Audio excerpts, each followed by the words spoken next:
E aí, pessoal, muito boa noite, bom dia, boa tarde, depende do horário que você está vendo esse vídeo.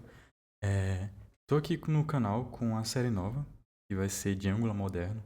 Então a ideia é que a gente entenda a história do Angular e entenda as features novas que está sendo lançado agora na versão 17+, já está agora na versão 18.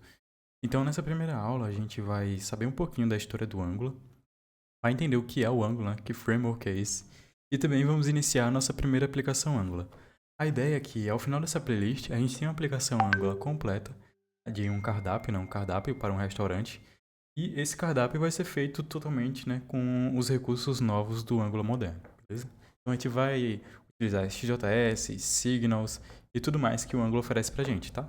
Então vamos aqui entender um pouquinho da história do Angular. Bom, o Angular é um poderosíssimo framework web. Ele é amplamente utilizado para desenvolver aplicações rápidas, confiáveis e escaláveis. Então, ele é mantido atualmente pela Google, né, e oferece uma gama de ferramentas como APIs e bibliotecas que agilizam o fluxo de desenvolvimento front-end. Então, ele proporciona para a gente, né, nós devs, uma estrutura muito sólida para a construção de aplicações modernas. A história do Angular começou lá em 2010, quando o Google, né, ele lançou o AngularJS, que foi a primeira versão do framework. Então aqui a logozinha dele aqui, o AngularJS. E aí o AngularJS ele praticamente revolucionou o desenvolvimento web com seu inovador, né, a sua inovadora ligação de via dupla, que é o Two-Way Data Bind. A gente vai entender um pouquinho sobre o Two-Way Data Bind nas próximas aulas.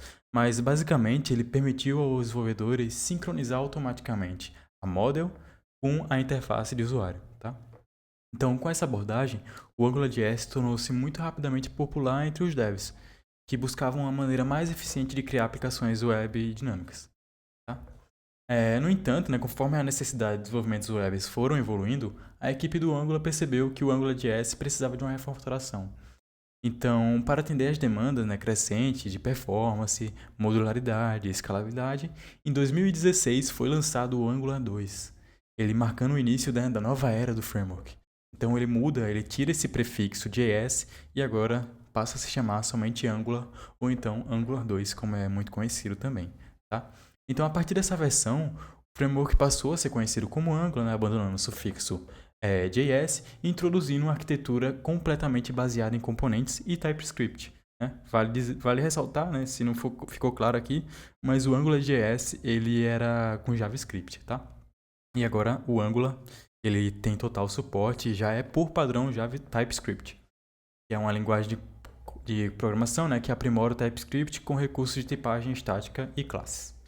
Então, desde então, o Angular tem passado por diversas atualizações significativas, trazendo cada vez mais melhorias e aumentando cada vez mais a comunidade. Atualmente, ele continua sendo uma escolha muito popular entre os desenvolvedores, graças à robustez que o framework traz e o suporte contínuo da comunidade que vem crescendo bastante. Tá? Então, agora, atualmente, né, foi lançada a versão 17, já estamos na versão 18 do Angular, e ele não é uma versão proibidona, é literalmente só a versão 18+, e ele tem funcionalidades incríveis que a gente vai ver aqui no decorrer desse curso, tá bom? Então vimos aqui um pouquinho da história e vamos iniciar agora a nossa aplicação Angular, né? Porque eu falei para vocês que a gente vai criar um cardápiozinho utilizando todas as features novas do Angular, tá? Então vamos aqui abrir o meu terminalzinho. Para você iniciar uma aplicação Angular, basicamente você tem que entrar no diretório. Vou entrar em Downloads, por exemplo. Vou entrar aqui em Angular Moderno, foi uma pasta que eu criei especificamente para esse curso. E aqui, para a gente criar a nossa aplicação, basta a gente dar um ng, new, e aqui eu vou chamar ela de cardápio. Cardápio, beleza. Então a gente cria o cardápio, dá um enter aqui. Eu não vou dar o enter porque eu já tenho ela criada. Eu vou entrar aqui no diretório dela e vamos mostrar a estrutura de uma aplicação Angular. Boa.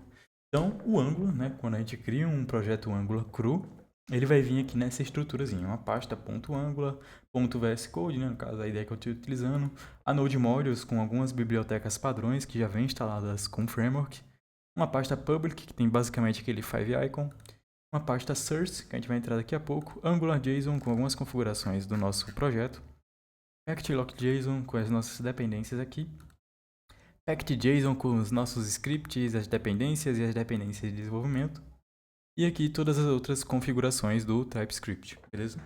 Então, entrando aqui no diretório source, a gente vai ver uma pasta app, um index.html, um main.ts e um arquivo de estilos que a gente pode colocar aqui, ó, estilos globais, tá bom? O main.ts, basicamente, ele faz o bootstrap da nossa aplicação. E aqui, no index.html, ele coloca o nosso componente principal, né, nosso componente root, aqui no nosso index, que é o arquivo que vai ser renderizado lá quando a gente fizer o deploy desse site, beleza? E aqui a gente tem, né, a pasta app que já vem com um componente, que é o componente app. E aí o componente app ele já vem com toda a estilização, né, da páginazinha inicial que o Angular traz, daqui a pouco a gente vai ver a carinha dela. Vem com o arquivo HTML, né, como que eu mostrei agora há pouco, o arquivo CSS, no caso eu escolhi esse tipo de estilização, o arquivo .spec.ts, que são os testes unitários. Vale ressaltar também que a gente vai estudar testes unitários aqui nessa playlist. O arquivo appcomponent.ts, que tem aqui algumas configurações do nosso componente, tá? Então, ele tem aqui uma classe chamada appComponent, e aqui tem o @component, que é um decorator que a gente utiliza para declarar componentes, tá? Então, ele diz aqui que o seletor dele é AppRoot. Então, a gente viu o seletor dele aqui no index.html. É basicamente como vai se chamar a tag desse componente. A gente está vendo aqui que ele nasceu como standalone, tá? Então, depois aqui, mais tarde, eu vou explicar um pouquinho do que são componentes standalones. Ele aqui está importando o router.let, que basicamente é uma diretiva de roteamento. Está dizendo aqui que o template desse componente é o appcomponent.html e está dizendo que o estilo dele é o appcomponent.scss, tá? E aqui, dentro da classe, a gente está declarando uma variável title, beleza? Então, basicamente é isso, a estrutura inicial de uma aplicação Angular. Aproveitando que a gente já está aqui, né? Vamos ver um pouquinho do Style Guiding do Angular, né? Como é que a gente cria arquivos e qual estilização a gente tem que... O Style Guide de desenvolvimento a gente tem que seguir, tá? Então, para isso, a gente pode utilizar a própria documentação do Angular aqui, para a gente ver os Style Guides. É sempre muito importante a gente saber, né? Criar nos padrões que a documentação, ela nos propõe, né? Então, basicamente aqui ele está dizendo, ó, conversões para estrutura de arquivos. Alguns exemplos de código exibem um arquivo que tem um ou mais arquivos complementares com nomes semelhantes. Por exemplo, hero.component.ts e hero.component.html. A diretriz usa atalho hero.component.ts, .html, .css, .spec para representar vários desses arquivos. Então, usar esse atalho torna as estruturas de arquivos deste guia mais fáceis de serem lidas e concisas. Então, ele está dizendo aqui também para a gente aplicar, né, o princípio da responsabilidade única do SORD. E aí ele fala, todos os componentes, serviços e outros símbolos, a gente aplicar, né, o SORD em todos os componentes, serviços e outros símbolos. Isso ajuda a tornar o arquivo mais limpo, mais fácil de manter e mais testável. E aqui ele também fala em algum momento, ó, considerar limitar os arquivos a 400 linhas de código, o que eu acho justo, né, porque componente que ele passa de 400 linhas de código, muito provavelmente ele pode ser quebrado em outro componente. Não só componentes, como serviços também, diretivas, pipes e tudo mais. Então, basicamente, é muito legal a gente dar uma olhadinha aqui no Style Guide antes de iniciar uma aplicação, beleza? Então, essa primeira aula foi isso. A próxima aula a gente já vai montar ali a nossa estrutura HTML utilizando o Angular Material. Então a gente vai ver como é que utiliza o Angular Material e vamos ver também algumas diretivas estruturais do Angular, beleza? Espero que você tenha gostado e valeu!